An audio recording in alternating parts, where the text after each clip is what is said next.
तो चलिए next topic देख रहे हैं हम लोग, Darwin's theory of natural selection. ठीक है, तो अब ये Darwin's theory of natural selection देखिए क्या था। Charles Darwin had collected innumerable specimens of plants and animals, and depending upon the observations of those specimens, he published the theory of natural selection, which teaches the survival of fittest. For this purpose, Darwin had published a book titled Origin of Species. तो यहाँ पे हम लोग को Charles Darwin के बारे में बताया गया। तो चार्ल्स डार्विन ने देखिए क्या किया था कि उसने बहुत सारे अनगिनत प्लांट्स और एनिमल्स के क्या किए थे, सैंपल जो बोलते हैं जिसको यहाँ पे स्पेसिमेन जो बोलते हैं वो उन्होंने क्या किए थे, ऑब्जर्व किए थे। ठीक है, अब वो ऑब्जर्व करने के बाद उनको पता चला कि इसमें से मोस्ट ऑफ दी जो स्पेसिमेंस है वो किसके ऊपर डिपेंड करते हैं, नेचुरल सिलेक्शन के ऊपर डिपेंड करते हैं। जो नेचुरल सिलेक्शन क्या होगा उनके लिए फिट रहेगा। ठीक है, तो ये जो उनका थ्योरी था, ये थ्योरी उन्होंने एक बुक में पब्लिश्ड किया था, जिस बुक का नाम था ओरिजिन ऑफ स्पीशीज। क्या नाम था उसका, ओरिजिन ऑफ स्पीशीज। तो ये भी आपका एमसीक्यू के हिसाब से बहुत ज्यादा इंपॉर्टेंट क्वेश्चन है ये वाला भी। ठीक है, तो इसको आपको ध्यान में रखना है। तो यहाँ पे देखिए आपको चार्ल्स डार्विन का जो फोटो यहाँ पे आप यहाँ पे देख सकते हैं। ठीक है, तो यहाँ पे हम लोग को पूछ सकते हैं क्वेश्चन कि चार्ल्स डार्विन का ने कौन सी बुक पब्लिश किया था। तो वो कौन सी बुक थी, ओरिजिन ऑफ स्पीशीज थी। ठीक है, और इस स्पीशीज के अंदर उसने क्या बताया था, जो नेचुरल सिलेक्शन का जो सर्वाइवल ऑफ फिटेस्ट के लिए जो थ्योरी था वो थ्योरी उन्होंने इसमें पब्लिश किया था। ठीक है, तो चलिए देखते हैं हम लोग ये थ्योरी क्या था exactly. Now, while explaining the concept, Darwin says that all the organisms reproduce prolifically. अब हम लोग को पता है यहाँ पे, तो डार्विन ने जब उसका कंसेप्ट जो भी था उसको एक्सप्लेन करने के लिए क्या बताया कि जितने भी ऑर्गेनिजम्स होते हैं वो क्या होते हैं, रिप्रोड्यूस करते हैं, प्रोलिफिकली रिप्रोड्यूस करते हैं, मतलब कि बहुत ज्यादा उसमें रिप्रोडक्शन होता है। ठीक है, all the organisms compete with each other in a life threatening manner. अब ये जितने भी ऑर्गेनिजम्स है जिनमें रिप्रोडक्शन हो रहा है, तो वो क्या करते हैं, एक दूसरे के साथ compete करते हैं, मतलब एक दूसरे के साथ इनका क्या होता है, कंपटीशन होता है।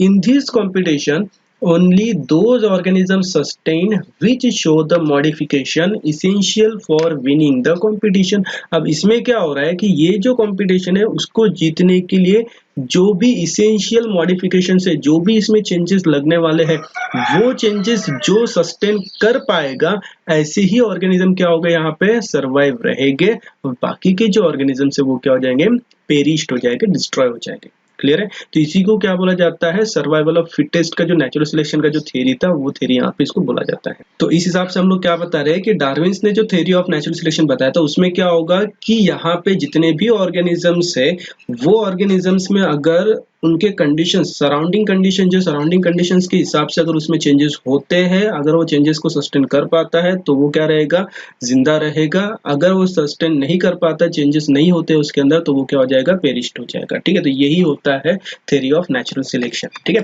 देन उसके बाद देखिए, however besides this natural selection also plays important role because nature selects only those organisms which are fit to live and the rest perish. अब इसके हिसाब से इसके अंदर क्या आता है, नेचुरल सिलेक्शन का भी बहुत ज्यादा इंपॉर्टेंट रोल है। तो इसमें क्या होगा, ऐसे ही ऑर्गेनिज्म जिंदा रह पाएंगे जो क्या है उस कंडीशन के हिसाब से फिट है, अदरवाइज वो क्या हो जाएंगे, पेरिश हो जाएंगे। बराबर, then sustaining and selected organism can perform reproduction and thereby give rise to the new species with their own specific characters. अब ऐसे कंडीशन में जो ऑर्गेनिज्म सस्टेन रहेंगे, जो जिंदा रहेंगे, जो सिलेक्टेड ऑर्गेनिजम्स रहेंगे, वो क्या करेंगे, रिप्रोडक्शन करेंगे।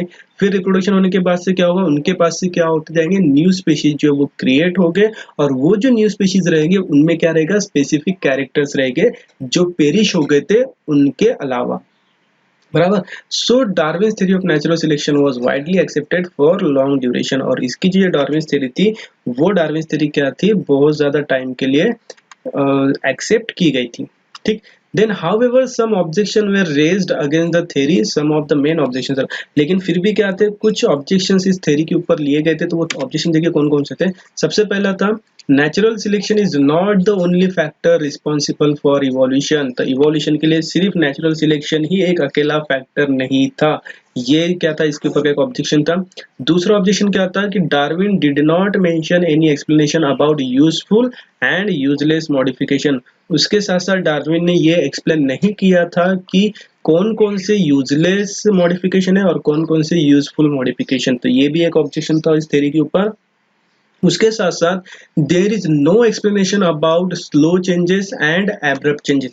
उसके साथ साथ इसमें कौन से चेंजेस स्लो थे और कौन से चेंजेस एकदम एब्रप्ट थे, एकदम फास्ट थे, ये सब भी उसमें एक्सप्लेन नहीं किया गया था। ये सब ऑब्जेक्शन जो इनके ऊपर लिए गए थे, किसके ऊपर, डार्विन्स थ्योरी के ऊपर, ठीक है। Irrespective of all these objection, Darwin's work on evolution has been a milestone. इतना सब होने के बाद में भी ये जो डार्विन्स की थ्योरी थी, ये थ्योरी जो थी वो बहुत ज्यादा इंपॉर्टेंट मानी जाती है आज भी। तो ये था Darwin's theory of natural selection, जो बहुत ज्यादा इंपॉर्टेंट है और इसके ऊपर भी एग्जाम में क्वेश्चंस आ सकते हैं। तो चलिए नेक्स्ट टॉपिक देख रहे हैं हम लोग, लैमार्किज्म। अब लैमार्किज्म के बारे में देखें हम लोग, देख लेते हैं यहाँ पे। तो Jean Baptiste Lamarck proposed that morphological changes occurring in living organisms are responsible for evolution, and the reason behind those morphological changes is activities or laziness of that organism. He called this concept as a principle of use or disuse of organs. तो यहाँ पे देखिए Lamarckism, जो Lamarckism ने एक अपना simple सा concept रखा था, उसने क्या बताया था। पहले सबसे पहले देखिए इनका नाम क्या था, जीन बैप्टिस्ट लैमार्क था। इन्होंने क्या प्रपोज किया था कि जितने भी लिविंग ऑर्गेनिजम्स है इनके अंदर क्या होते हैं, मॉर्फोलॉजिकल चेंजेस होते हैं। तो ये जो मॉर्फोलॉजिकल चेंजेस का जो इवोल्यूशन हो रहा था, ये इवोल्यूशन किसके अकॉर्डिंग हो रहा था, अकॉर्डिंग टू द एक्टिविटीज और लेजीनेस। मतलब कि कोई अगर ऑर्गेनिज्म से, वो ऑर्गेनिज्म किस तरीके से एक्टिविटीज कर रहा है या फिर किस तरीके से वो ऑर्गन को यूज कर रहा है, उसके ऊपर क्या था, ये जो चेंजेस हो रहे थे उनके, वो डिपेंड थे, ठीक है। तो इसको, इस कंसेप्ट को उसने क्या कहा, यूज और डिसयूज ऑफ ऑर्गन्स। क्या बोला गया उनके कंसेप्ट को, यूज और डिसयूज ऑफ ऑर्गन्स, ठीक है। Further he said that, उसके साथ साथ उन्होंने क्या बोला था कि he said that the neck of giraffe has become too long due to browsing on leaves of tall plants by extending their neck for several generations. Similarly, shoulders of the ironsmith have become very strong due to the frequent hammering movements. अब उनके साथ साथ उन्होंने क्या बताया था कि ये जो जिराफ होते हैं, जिराफ की जो नेक थी, वो नेक कैसी है, लॉन्ग है, हमको पता दिख रहा है यहाँ पे हमको। तो ये जो जिराफ का नेक जो था, ये नेक क्या होते गया, उनके हैबिट्स के वजह से क्या होती कि वो लॉन्ग होती गई। मतलब क्या होगा कि उनको जो प्लांट्स के जो लीव्स वगैरह जो खाना पड़ता था, तो वो खाने के लिए उनको जो नेक है, नेक को क्या करना पड़ता, बार बार ऐसा ऊंचा करना पड़ता था, जिस वजह से क्या हो गया, उनकी जो नेक है वो नेक क्या हो गई, एक्सटेंड हो गई। उसके साथ साथ देखिए जो आयरन स्मिथ होते हैं, लोहार जिसको बोलते हैं हम लोग, तो आयरन स्मिथ भी क्या होते हैं, उनके जो शोल्डर्स है, वो शोल्डर्स क्या होते हैं, कंटिन्यूअस फ्रीक्वेंट हैमरिंग मूवमेंट्स की वजह से क्या हो जाते हैं, वो बहुत ज्यादा स्ट्रॉन्ग हो जाते हैं। ये भी उन्होंने यहाँ पे बताया था, ठीक है।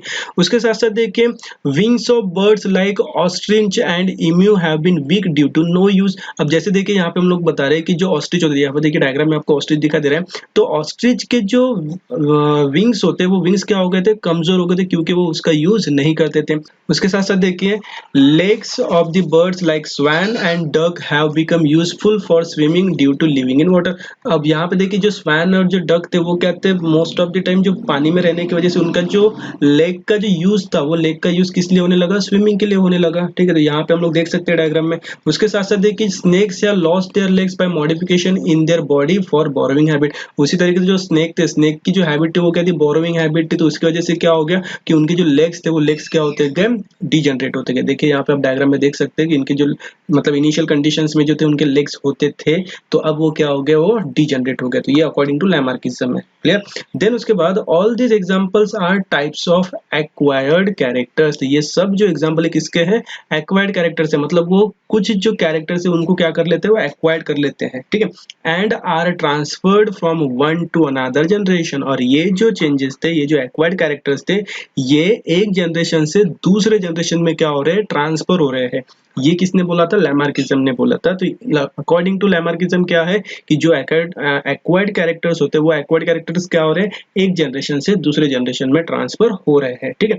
This is called as theory of inheritance of acquired characters और लैमार्किज्म। और इसी कंसेप्ट को क्या बोला गया, लैमार्किज्म बोला गया, ठीक है यहाँ तक। देन उसके बाद देखिए development of organ due to specific activities और their degeneration due to no use at all was widely accepted.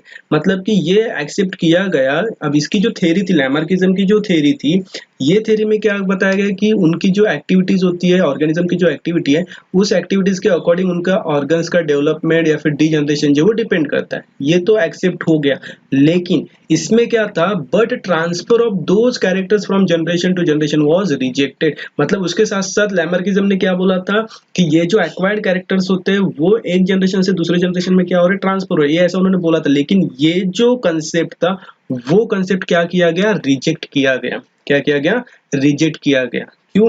Because it had been verified many times that modification brought in us are not transferred to the next generation and thereby Lamarckism theory was disproved। मतलब कि हम लोग बहुत बार ऐसा देख सकते हैं कि जो मॉडिफिकेशंस हो रहे, जो चेंजेस हो रहे, तो वो चेंजेस नेक्स्ट जनरेशन में ट्रांसफर नहीं होते। तो देखिए इसको हम लोग समझ लेते थोड़ा सा। अब जैसे यहाँ पे हम लोग देख रहे हैं वॉल लिजर्ड जो होता है, लिजर्ड हम लोग देख सकते हैं यहाँ पे। तो इसका जो ये टेल पोर्शन जो है, ये टेल पोर्शन क्या हो गया, हम लोग ने सपोज कट कर दिया। तो कट करने के बाद में इसकी जो नेक्स्ट जनरेशन जो होगी, अगर इससे रिप्रोड्यूस्ड होने वाले जो नेक्स्ट ऑफस्प्रिंग वगैरह जो, तो उसमें जो टेल है वो टेल नहीं रहेगा क्या, ऑब्वियसली उसमें टेल प्रेजेंट होगा। तो इसका मतलब क्या हो रहा है कि जो एक्वायर्ड कैरेक्टर्स है वो एक्वायर्ड कैरेक्टर्स एक जनरेशन से नेक्स्ट जनरेशन में ट्रांसफर्ड नहीं होते। इसी वजह से इसका जो थ्योरी था वो क्या हो गया, डिस्प्रूव्ड हो गया। ठीक है यहाँ तक। Then the living organism can transfer the characters which it has acquired to the next generation. This is called ancestry of acquired characters। अब यहाँ पे अगर जो एक्वायर्ड कैरेक्टर्स है वो एक्वायर्ड कैरेक्टर्स नेक्स्ट जनरेशन में अगर जाते हैं तो उसको क्या बोला जाता है, एंसेस्ट्री ऑफ एक्वायर्ड कैरेक्टर बोला जाता है। क्या बोला जाता है, एंसेस्ट्री ऑफ एक्वायर्ड कैरेक्टर्स। तो चलिए नेक्स्ट टॉपिक हम लोग देख रहे हैं, स्पेसिएशंस। So formation of new species of plants and animals is the effect of evolution। अब हमको पता है कि जो भी नए प्लांट्स वगैरह बनते हैं या फिर जो भी नए स्पेशीज बनेंगे एनिमल्स की, स्पेशीज का मतलब हम लोग प्रजाति जिसको बोलेंगे, तो वो किसके वजह से पॉसिबल होता है, इवोल्यूशन की वजह से। ठीक है। तो species is the group of organism that can produce fertile individuals through the natural reproduction. यहाँ पे स्पीशीज का डेफिनेशन आपको पूछा जा सकता है। तो स्पीशीज का डेफिनेशन क्या बोला है हम लोग को, स्पीशीज क्या होता है, it is the group of organism that can produce fertile individuals through the natural reproduction. मतलब ये जो स्पीशीज है ये क्या होता है, एक ऑर्गेनिज्म का ग्रुप होता है जो नेचुरल रिप्रोडक्शन में से नए इंडिविजुअल्स फर्टाइल जो हो गए उनको क्या करते हैं, वो प्रोड्यूस करते हैं, उनको हम लोग क्या बोलेंगे, स्पीशीज बोलेंगे। ठीक है। देन उसके बाद देखिए each species grows in specific geographical conditions. अब हमको पता है कि हर जो स्पीशीज होता है वो अलग अलग जोग्राफिकल कंडीशंस के हिसाब से क्या होगा, वो ग्रो करेगा। उसके साथ साथ उनकी जो फूड है, फूड जो है, फूड की जो हैबिट है वो अलग होगा, उनका हैबिटेट अलग होगा, रिप्रोडक्टिव एबिलिटी जो होती है वो क्या होती है, अलग अलग होती है, और उनका जो ड्यूरेशन है वो भी क्या होता है, अलग होता है। However, genetic variation is responsible for the formation of new species from earlier one। और उसके अलावा उनके जो जेनेटिक वेरिएशंस है वो भी क्या होगा, इनके फॉर्मेशन ऑफ न्यू स्पीशीज के लिए रिस्पॉन्सिबल होगा। ठीक है यहाँ तक। देन उसके साथ साथ हम लोग क्या बोलते हैं, besides geographical and reproductive changes are also responsible. Similarly geographical और reproductive isolations also leads to speciation. मतलब यहाँ पे हम लोग क्या बोल रहे हैं कि जैसे जियोग्राफिकल कंडीशंस, रिप्रोडक्टिव चेंजेस उसके लिए रिस्पॉन्सिबल है, उसके साथ साथ उनके बीच का जो आइसोलेशन होता है ये भी क्या होता है, स्पेसिएशंस के लिए रिस्पॉन्सिबल होता है।